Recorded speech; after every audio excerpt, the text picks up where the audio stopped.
Hello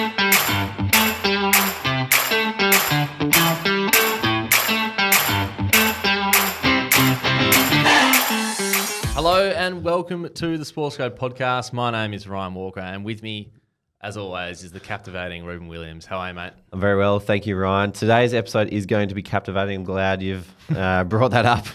But one of the more practical and useful tidbits we've shared on this show. So look forward to this. I love a tidbit. Very good. If you want to learn more about who we are, feel free to connect with us on LinkedIn, or if you want to ask us any questions, jump into our incredible SportsGrad community. It's currently going off. Can't recommend getting involved enough. Yes, and a big shout out to one of our members, Rahul Rawat, jumped on the opportunity to snatch up an exclusive role for our members offered by Netball Australia. So Rahul is starting as the product service and support team in the community development department at Netball Australia, our wonderful partners. So well done, Rahul. Absolutely awesome for Rahul. We love that. And we love Netball Australia coming on board. Exclusive jobs in the SportsGrad community. I don't know what else you'd want if you want to enter the sports industry. So shout out to them. If you want to get your foot in the door of the sports industry, hire people quickly and easily, or learn from the best in the world, there really is something for everyone inside the SportsGrad community. So get involved today. A quick message from our good friend at Deakin University. If you're thinking about studying, having a postgrad qualification in sports management on your resume gives you a huge leg up on the competition. Ask Ruben and I if you want to confirm that point. It is true, I can guarantee you. To boost your resume and get specialised knowledge in sport in a number of areas, take a look at Deakin's postgrad, not sportsgrad, qualifications. Their Master of Business in Sports Management is currently ranked number 1 in Australia. So get onto that. The place to be. Add a postgrad to your resume, and that's our tip for the episode. Now, Rubes, the tidbit. What are we talking about today? The tidbit, the practical, concrete step to doing a thing.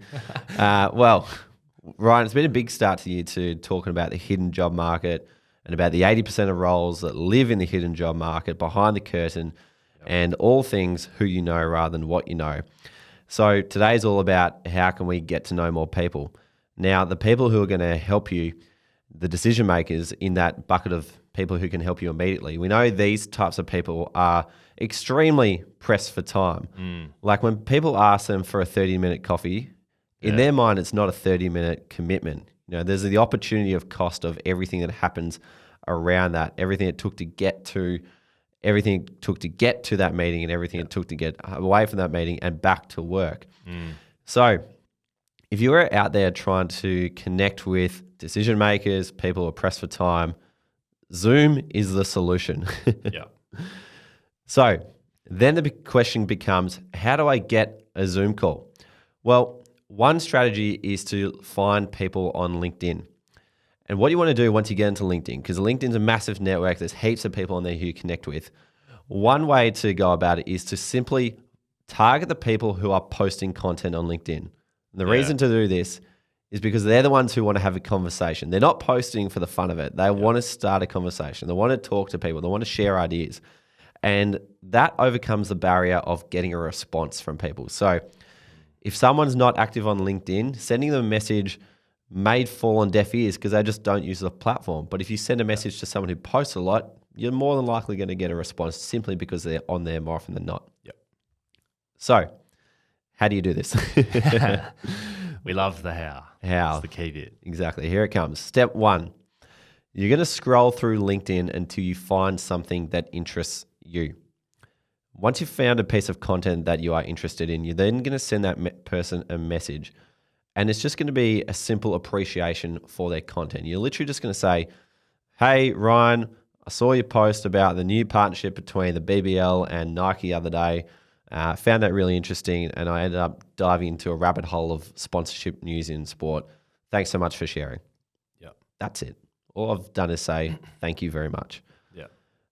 Step 2 is simply wait for them to reply. And if you've done step 1 properly, you shouldn't have a problem getting a response 90% of the time. And one of the ways to do this is simply just be natural. Don't be overwhelming. Don't try and use language you wouldn't use with your friends because it's easy to pick up on. I think with that as well is you have to be genuine. Like you can't find a random post that doesn't interest you in the slightest. Yeah. And then expect to message them about it and just say I'm interested in it. Yep. Because eventually that's gonna bite you in the ass. Exactly. Like sorry about that term. It is true. Like you don't just do this for the sake of it. No. You've got to find something that is actually interesting to you. Yep. And actually have an opinion. Like share your opinion on it. Like, hey, I love this because. Yeah. I thought this is interesting because. Like, have an opinion. Don't just do it willy-nilly for no reason. No, exactly. Don't reach out to and people can see through it. Yeah. Like that's a really clear thing. And you can see it sometimes in like comments on content, stuff like that. You've got to have a genuine nature about what you're saying. Absolutely. Absolutely right. Yeah, don't reach out to the head of legal at the AFL if you're not studying law or don't plan to be in sports law just because you want to connect with the head of. Or don't like comment on something about, legal at AFL with brilliant. Yeah. Like, no, that's not genuine. Like, that is not, that's not how you do it. Absolutely. So send a genuine message of appreciation to this person in their inbox and then wait for them to respond. And 90% of the time, they're going to come back and say, hey, thanks so much. I really appreciate you taking the time to send me this message. Now that you've got a response, you're in a conversation.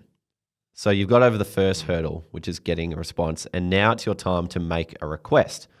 So that's when you might jump in and say, hey, if you're willing and you've got, a spare 30 minutes or so, it'd be great to meet you and chat more about partnerships in sport. I'd love to hear more about what Nike and the BBL are doing. Do you happen to have, some spare time at the end of next week?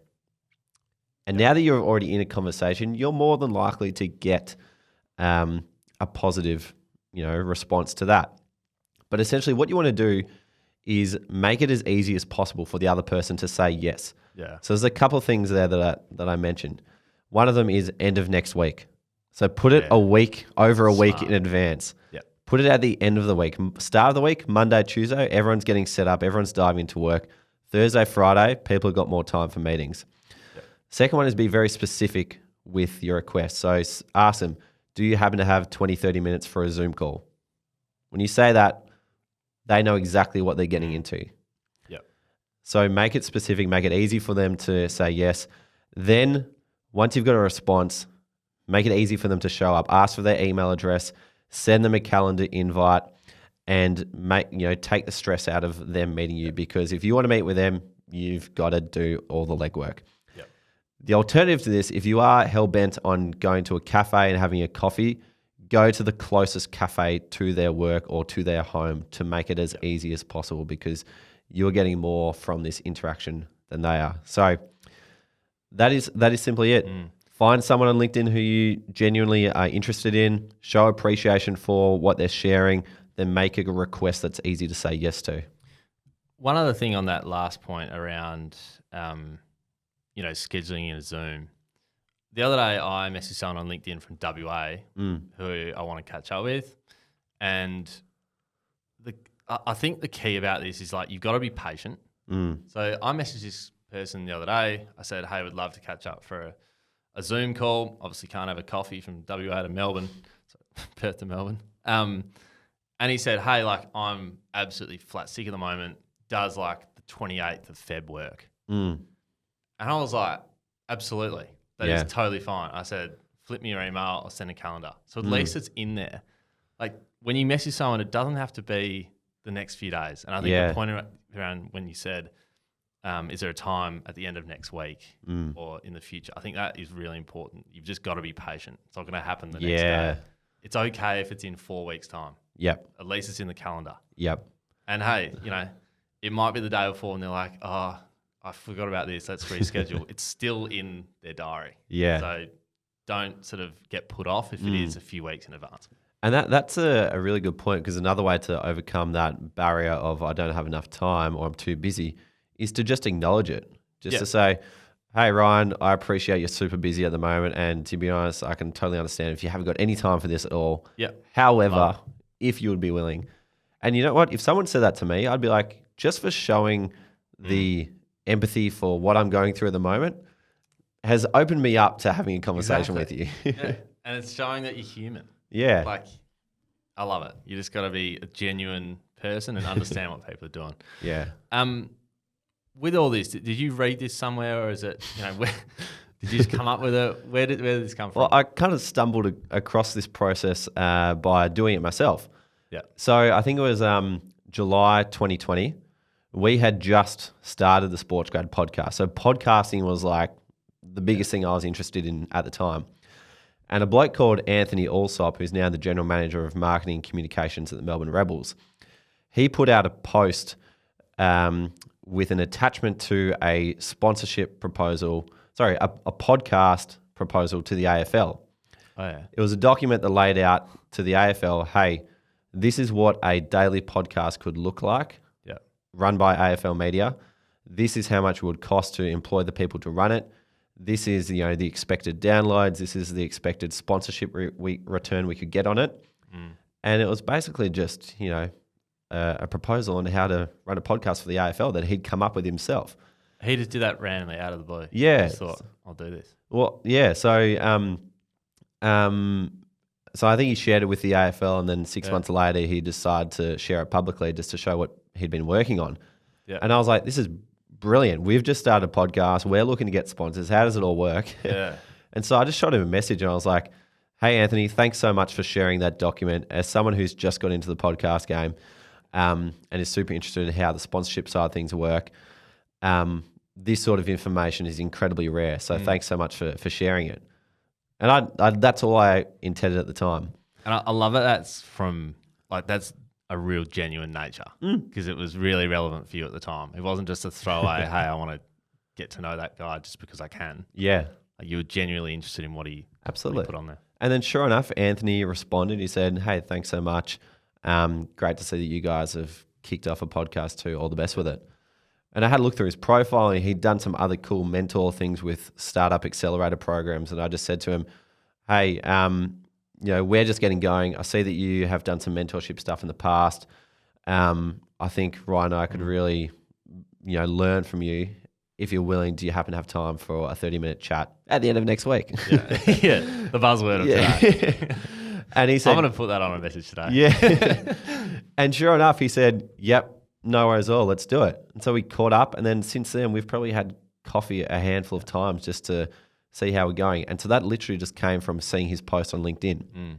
So that, to come back to how did I come up with this, after reflecting on that, I kind of thought about, well, why did that work? Why did I get a response from Anthony?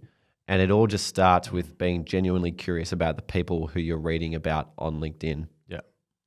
I love that, because, and coming back to the genuine part, like, you have to be genuine because you're going to have to ask questions during that engagement. Yeah. Right? If you're not really interested in it, you won't really have the questions to ask. No. And that's how a great conversation takes place. So I can easily see why that worked out. So awesome. Yeah. Stuff. So that's it. So get out there, start scrolling LinkedIn, message some interesting people, and if you happen to lead it to somewhere fruitful, let us know. We'd love to hear if this process has worked for you. Totally. I love it. Alrighty, we'll wrap it up. Find us on LinkedIn, and plus be sure to jump into the SportsGrad community. We'd love to chat with you on there. So head to our website to join, or head to our show notes for the link to do so. Thanks for listening. We'll see you next time.